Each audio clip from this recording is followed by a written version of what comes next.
Kansas City Chiefs head coach Andy Reid just got disrespected by the NFL. We're going to talk about it all, Chiefs Kingdom. You are listening to the KC Sports Report. I'm your host, Michael Darcy. Once again, I have the pleasure to be joined by my good friend Josh Fan of ShowMeFootball.com and ArrowheadAddict.com. And together we are going to discuss the latest post on X from The Athletic saying who would be your Coach of the Year pick. And it shows some of the different Coach of the Year picks from the betting odds at BetMGM.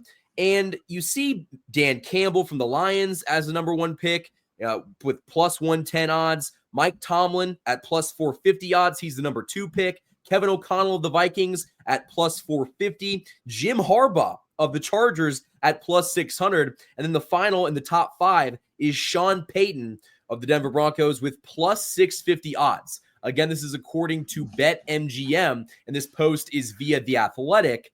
But Josh, one interesting thing about that list is it doesn't include Andy Reid. Andy Reid, who is coaching a Chiefs team that is 11-1, the number one seed in the AFC playoff picture, going to win the AFC West for I don't even know how many years in a row. Was it, 9, 10?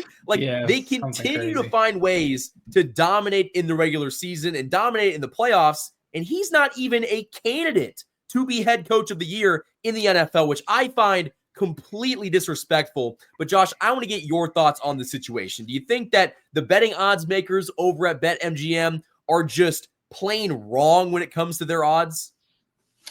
I don't think they're wrong because based on how this award has been given out in the past, it doesn't surprise me.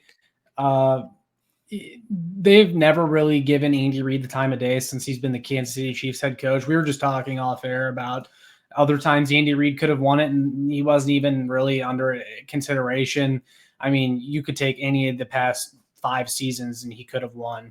But then there was the year he took over the Chiefs and took a 2-14 team the year before and made the playoffs. And then they started 1-5 one year and made the playoffs. I mean, it doesn't make any sense how, with all the success he's had with Kansas City, how he doesn't have a Coach of the Year award yet. And to not even consider him is just a joke. I mean, I agree with you in that regard.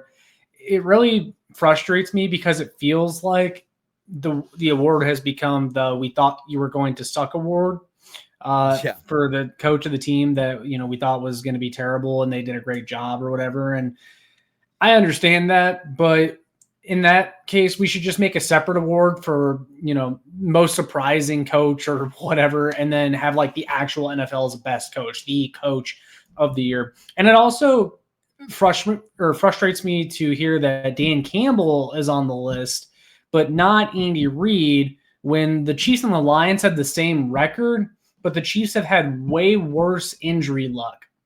And the Detroit Lions were also expected to be good this year. Like, they were one of the hot Super Bowl picks coming into the year. So, how is he a candidate but not Andy Reid? Doesn't make any sense to me. Here's the thing. People around the NFL don't really acknowledge how truly great Andy Reid is. And that might sound crazy because we always hear from the national media how great Andy Reid is and how successful he has been. But he's not very popular when it comes to this award. I mean, Dan Campbell makes sense because he turned around a franchise and a team of the Detroit Lions that have been historically bad. So I understand why he's on that list. But Mike Tomlin seems to be on this list every single year, and he's a great coach. I don't want to, slander him, but is he better than Andy Reid? No. And you had made a great point about the injury luck the Chiefs have had go against them.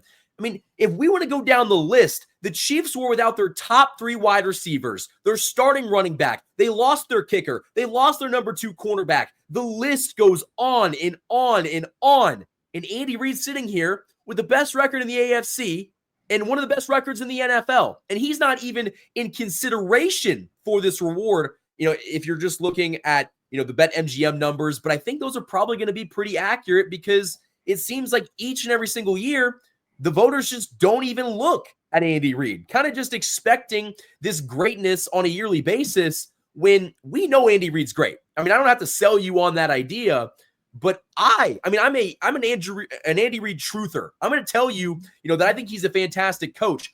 I did not expect him to overcome all of these injuries, overcome all of these setbacks, and have this team playing better than they did last year with not all of this injury problems. So I think that it is just downright wrong that he's not even in consideration for this award. But is there anybody on the list that sticks out to you that they just shouldn't be on there? Like Kevin O'Connell's good with the Vikings. I mean, Sean Payton. I mean, Sean Payton's a very interesting name because while the Broncos have had a resurgence in their franchise, like they should have had a resurgence. He's been there a couple years.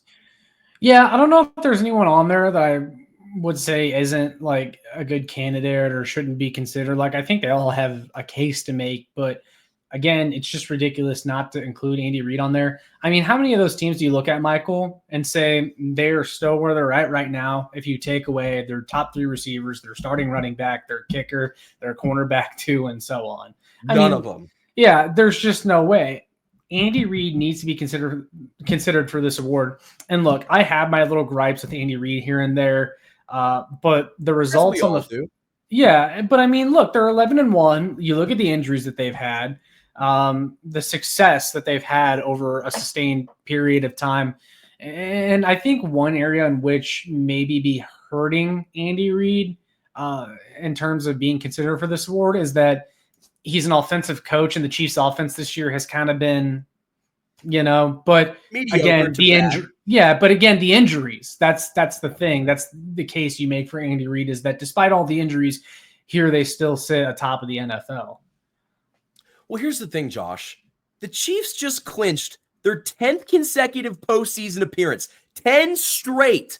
And that has only happened when you brought Andy Reid to town, back over a decade ago. And the proof is in the pudding. The results show for themselves. He has changed the way this franchise is run. He is the best coach in the NFL, and it's not even close. And I think that my biggest complaint, and we're seeing this with all the NFL awards, with Offensive Rookie of the Year, with MVP, it seems to be a quarterback award, and it doesn't actually go to the best player. And this seems like this award isn't going to go to the best coach, because if it actually went to the coach that was the most deserving and the best coach out there, Andy Reid would probably win it every single year. But the fact that he has not won it since he's been a Kansas City Chief head coach, I think that's ridiculous because, we were talking about it off air. He took a 2-14 team to the playoffs. There was a year they started off 1-5. They made the playoffs. Like what he has done with this Chiefs franchise and to not get that award, it's crazy. It's just insane.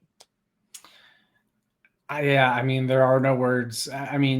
I would love to hear an explanation as to why he hasn't won one since he's been in Kansas City. And if the Chiefs don't lose another game on their schedule, you can't tell me the head coach of a team that only lost one game shouldn't win Coach of the Year. If they only lose one game, he needs to get the award. And that's regardless of what happens with the rest of the NFL. And it's not even like they got embarrassed or blown out in their one loss or lost to a really bad team. They lost to the Buffalo Bills, who are arguably, a top 5 team in football right now. So if the Chiefs season plays out the rest of the way how we think it's going to, he needs to be to not even be on the list. Like that's what gets me, man. He has to at least be considered or be a finalist for the award. Especially because you could ask Broncos fans, you could ask Chargers fans, which head coach they would rather have, and they would all tell you Andy Reid. And so that just shows you that he truly is the best coach in this division, the best coach in the AFC, and the best coach in the NFL entirely. And I agree with you. The fact that he's not even in consideration on the list, they couldn't even put him on the podium to get this award. I think that's downright disrespectful. But I also think he doesn't care. Andy Reid kind of strikes me as the guy that truly does not care at all about this award. He cares what happens in February. He cares if this Chiefs team goes out there and wins another Super Bowl. If they can three-peat, he is going to have the final laugh, and he'll shove that Coach of the Year award up whoever wins it because they're just not going to beat this Chiefs team when it truly matters. But Josh, my final question for you. Do you have anything else you want to add before we get out of here? Yeah, I think if you asked Andy Reid what he would rather have, Coach of the Year, another Super Bowl ring, he'd tell you another Super Bowl ring. Or better yet, you could offer him Coach of the Year or a cheeseburger, and he's probably taking the cheeseburger. Yeah, knowing Andy Reid, I think you'd rather have that. So that is all we have for this video, Chiefs Kingdom. If you guys enjoyed it, hit that like button and subscribe for more of the best daily Chiefs content on YouTube. Josh, tell everybody in the comment section and everyone that's watching where they can find your stuff. So you can find my stuff here on YouTube, Show Me Football, and then you can follow me on Twitter at ShowMeFB. And then for my writing content, check out ShowMeFootball.com and ArrowheadAddict.com. All of that stuff will be linked in the description of this video. As for me, guys, we are so close to 10,000 subscribers on this channel. The best thing you guys can do to show support is by hitting the subscribe button on this channel, like the video, and go check out Josh's stuff, all linked in the description below. Until next time, guys, thank you for watching this video, and as always, go Chiefs.